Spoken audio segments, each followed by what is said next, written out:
కొన్ని మీడియా ఛానల్లో ఒక వార్త నడుస్తుంది. రాజాసింగ్ మళ్ళొక్కసారి బీజేపీలో రానికి ప్రయత్నం చేస్తుండు. ఆయన నియోజకవర్గంలో ఉన్న కార్యకర్తల్ని ఒక బృందం తయారు చేసి స్టేట్ ఆఫీస్ పంపించిండు.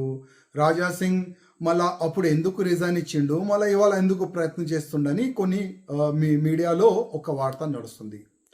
నేను వాళ్ళకి ఆ వార్తకి నేను ఖండిస్తున్నాను. నేను ఎప్పుడు కూడా నా పార్టీలో మళ్ళొకసారి రానికి నేను ప్రయత్నం చేస్తున్నాను, అట్లాంటి నేనే ప్రయత్నం చేయలే ఎప్పుడు కూడా. ఎందుకంటే నేను పార్టీకి రిజైన్ చాలా ఆలోచన చేసే నేను రిజైన్ ఇచ్చినాను.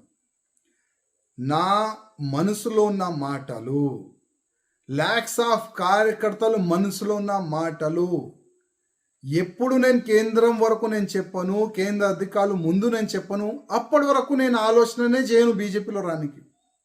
ఎందుకంటే ఎన్నో సంవత్సరాల నుంచి పార్టీకి ఎవరి వల్ల నష్టం జరిగింది అది నేను కేంద్రంకి చెప్పాలనుకుంటున్నాను. చాలా మంది కార్యకర్తలు లైఫ్ ఇచ్చేసినారు భారతీయ జనతా పార్టీకి. ఆ కార్యకర్తలకి ఏ విధంగా పక్కా పెట్టేసినారు ఆ మాటలు చెప్పాలనుకుంటున్నాను కేంద్ర అధికారులకి. ఇవాళ వేరే పార్టీ ఏడ్చిన తర్వాత బీజేపీలో చేరుకున్నారు. రిస్క్ తీసుకొని వాళ్ళతోని ఎంత అన్యాయం చేసినారు వాళ్ళ గురించి చెప్పాలనుకుంటున్నాను కేంద్ర అధికారులకి. ఇదే నా ఉద్దేశం. Next Bharatiya Janata party government తెలంగాణలో రావాలంటే ఏమి చేస్తే బాగుంటుంది అది కేంద్రంకి చెప్పాలనుకుంటున్నాను. దాని వెనుక ఏమీ కూడా ప్లాన్ లేదు, ఏమీ కూడా కుట్ర లేదు. ఆ రిజైన్ వెనుక ఏమీ కూడా కుట్ర లేదు. చాలా మంది యూట్యూబ్ ఛానల్లో నడుపుతున్నారు, మీడియా ఛానల్లో నడుపుతున్నారు. రాజాసింగ్కి డైరెక్ట్ అమిత్ షా ఫోన్ చేసిండు, రాజాసింగ్కి కేంద్రం ఉన్న అధికారులు మెసేజ్ చేస్తున్నారు, నువ్వు ఎక్కడ పోకు, బీజేపీలో రా, మళ్ళొక్కసారి రా. అట్లాంటి కొన్ని ఫేక్ వార్తలు కూడా నడిపిస్తున్నారు. అట్లాంటి మెసేజ్ వచ్చే అంత పెద్ద వ్యక్తి నేను కాను. అమిత్ షా గారే డైరెక్ట్ నాకు ఫోన్ చేస్తున్నారు, కొన్ని వార్తలు నడుస్తున్నాయి. నేను అంత పెద్ద వ్యక్తి కాను.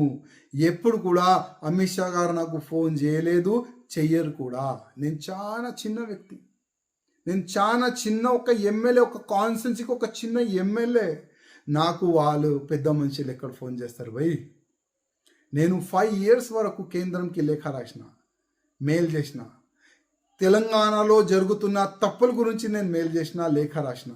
కానీ ఆ మెయిల్ కానీ ఆ లేఖ కానీ వాళ్ళ దృష్టికి వచ్చిందో లేదో తెలియదు. కానీ గతంలో అమిత్ షా గారు బేగంపేట ఎయిర్పోర్ట్లో వచ్చిన తర్వాత కూడా రిక్వెస్ట్ చేస్తారు, సార్ కలవాలి, చాలా తప్పులు జరుగుతున్నాయి తెలంగాణలో. అమిత్ షా గారు ఒక మంచి మనసుతో చెప్పినారు, నేను పిలుస్తాను. కానీ దానికైనా ముందే తెలంగాణలో ఏమైంది అందరికీ తెలుసు. చాలా తప్పు జరిగింది.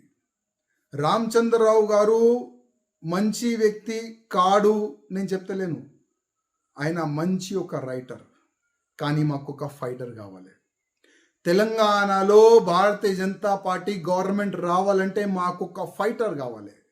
ఎప్పుడు కూడా నేను పదవికి ఆశ పడలే. 14లో కానీ 18లో కానీ 23లో కానీ ఎప్పుడు కూడా నాకు ఈ పదవి కావాలి నేను అడగలే. ఎందుకు అడగాలి? ఎందుకంటే వీరు ఇయర్ అని.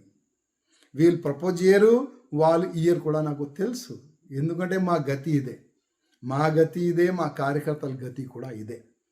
అదే బాధతోని 11 years నేను ఇవాళ ఇక్కడున్నాను.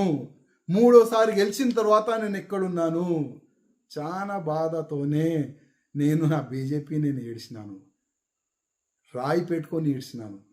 నాకెంత బాధ ఉంది ఎవరికి చెప్పలేను.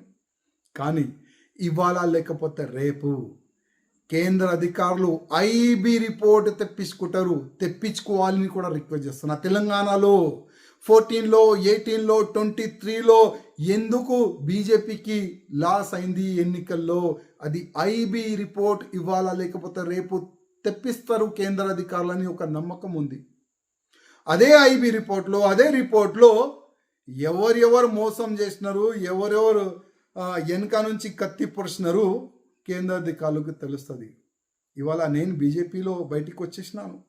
కొన్ని ఛానల్లో ఒక లేడీస్, మా మహిళా శక్తి ఒక బృందం తయారు చేసి నా పైన కామెంట్లు చెప్పిస్తున్నారు, రాయసింగ్ ఇదేంది, రాయసింగ్ అది ఏంది. నేను ఆ మహిళలకి ఏదైనా, మా మహిళా శక్తికి వాళ్ళపైన ఏదైనా కామెంట్ చేయాలి, నేనంతా చిన్న వ్యక్తి కాదు నేను. వాళ్ళకి దండం, వాళ్ళకి సన్మానం చేస్తాను. కానీ వాళ్ళకి నేను రిక్వెస్ట్ చేస్తున్నాను, ఏదైనా చెప్పాలంటే డైరెక్ట్ రండి, ఫేస్ టు ఫేస్ చెప్పండి. వాళ్ళకి వీళ్ళకి చెప్పి అట్లాంటి మీడియాలో, సోషల్ మీడియాలో కామెంట్ చేపియకండి. నాదేమీ కూడా ఉద్దేశం లేదు, భయపడకండి. నాతోని ఏమి ఉద్దేశం లేదు. నా ఒక్క లక్ష్యం ఉండే, బీజేపీ గవర్నమెంట్ తెలంగాణలో రావాలి, బీజేపీ కార్యకర్తలకి ఆ సమ్మానం దొరకాలి. అదే నా ఉద్దేశంతోనే నేను బీజేపీ నుంచి రిజైన్ ఇచ్చినాను. మిగతా ఏమి కూడా ఉద్దేశం లేదు. ఇంకోటి, నా రిజైన్ లెటర్ యాక్సెప్ట్ చేసినారు కేంద్రం వాళ్ళు.